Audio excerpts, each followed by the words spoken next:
Welcome back to this week's episode of Minding the Comments. This week we'll discuss noises. Can they prevent us from sleeping? I'd like to thank everyone for your comments and questions that you've been posting. And this week, this question comes from a YouTuber. The question is, can you make a video about the anxiety of hearing loud noises or about not being able to sleep because of loud noises? Or let's say how to endure and live with loud noises that are beyond our control. Um, so there's a couple of things. I think that's a really good question. I think it's super common. Sometimes people define it as, it could be your partner snoring or outside noises, birds, whatever that may be. So your reaction to loud noises is really a learned fear response. Your brain now perceives loud noises as a danger or a threat. So now your brain is on high alert. So whenever you hear loud noises, regardless of where they come from, so it could be again like snoring, fireworks, or whatever else you find triggering. Um, this is similar to how insomnia starts, the fear of wakefulness, or in this case, the fear of noises reinforces that there is a danger.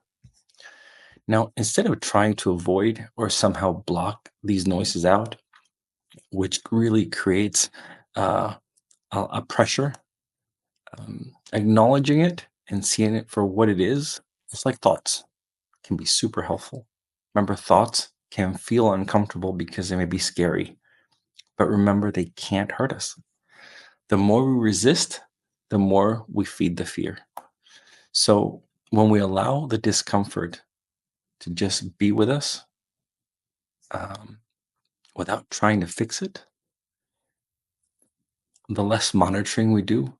And this helps our brain to see that we don't longer need to recognize loud noises as a threat. So this is a pretty popular approach that we do with a lot of things, right? It could be emotions, it could be thoughts, whatever it is. It's how we respond that really creates pressure, or we engage in it, or we make it so our brain starts to look at this as a problem, starts to scan and monitor. And whenever we tell our brain, something, these noises are scary, or they're a threat, or they're going to impact my sleep, now the brain is going to look for and find evidence to reinforce our belief. And so now we start focusing more and more on noises.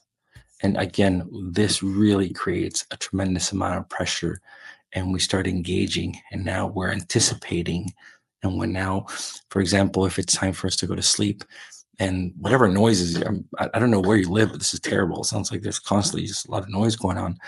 But if there's a lot of noise going on, now we're anticipating and trying to prepare ourselves to somehow brave the night without hearing these noises or having this struggle with noise.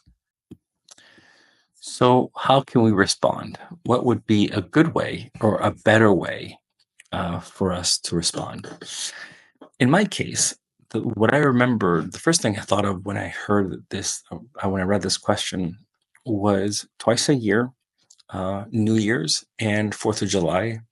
We're going to have fireworks going off for hours. So they'll start off maybe 10 o'clock at night, and they'll just go sometimes to 3, 4 in the morning. It's pretty rough.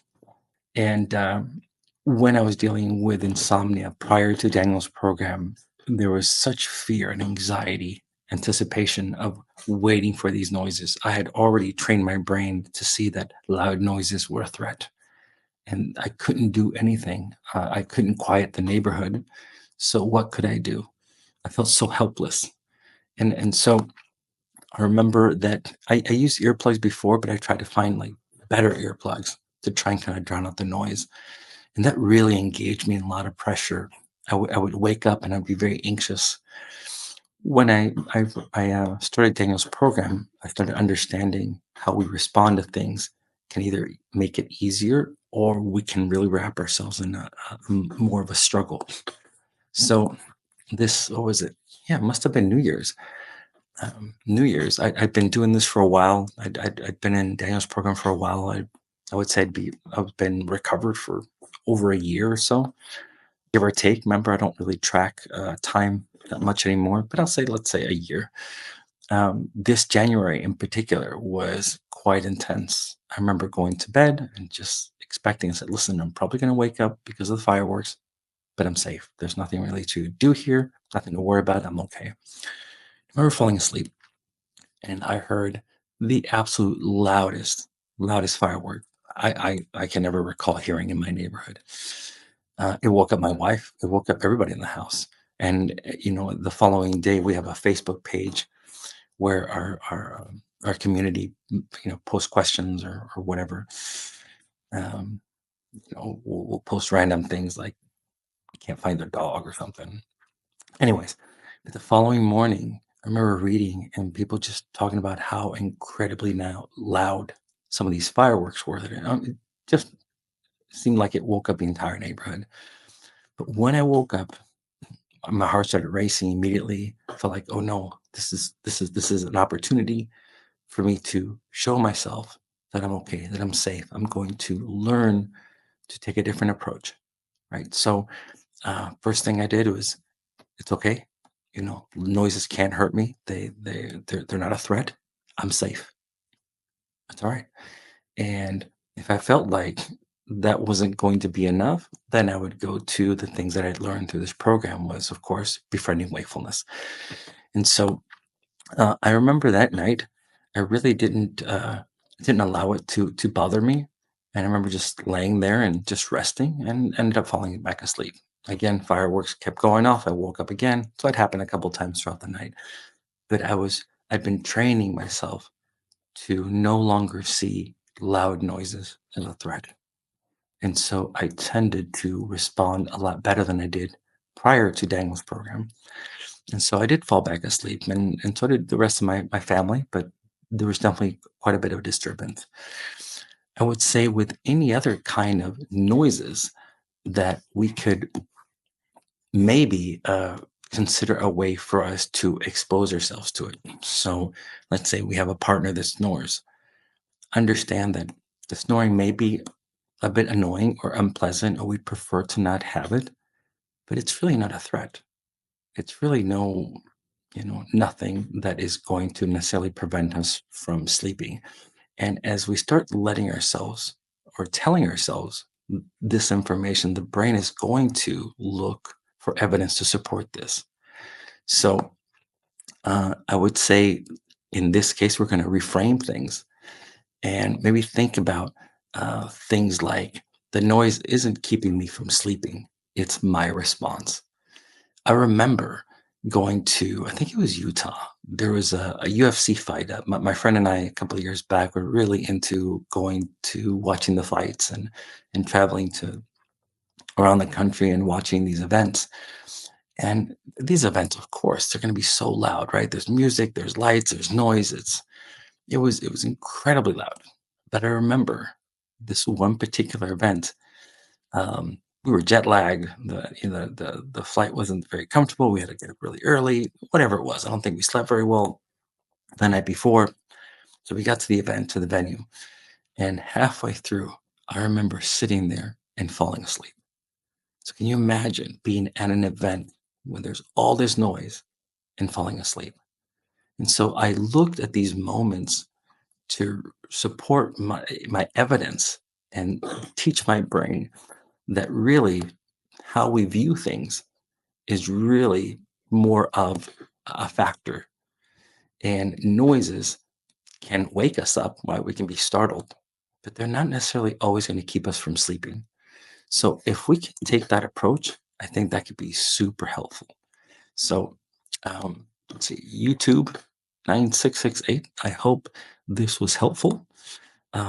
And if you have any further questions about this, or if anybody has any other questions about sleep, feel free to post questions below this video, and I'll do my best to either answer it below or make a video about it. Until then, thanks again for all your support. I appreciate all the wonderful comments. And just remember, the journey of insomnia is very difficult, regardless of how long you're into it. It can be very tough, but know that there is hope, that learning and understanding what insomnia is and how we respond to things can be so helpful. And we can shift this perceived threat, this perceived threat into seeing that there is no threat at all. So anyways, thank you all again for your support and your time, and have a great rest of the week. Until next time, take care. Hi, it's me, Coach Daniel, and I hope you found the video you just saw full of inspirational content and full of educational content as well, because that's really what we try to do here in the school. We try to educate and inspire. And if you're finding that things are clicking for you and sleep is happening easier and you're leaving the struggle, please let us know in the comment section, because we live for that. We live for hearing how somebody is finding sleep and life becoming lighter and easier. And not only are you doing us a huge favor as sleep coaches and like filling our tank with that gas that makes us never want to stop doing this, but you're also helping the community. You're helping by inspiring other people, and by commenting, you're telling YouTube that this was interesting, and YouTube feeds our content to more people so that they can discover our teachings and things get easier for them. So again, if you found things getting easier for you, please let us know in the comment section. We can't wait to hear from you.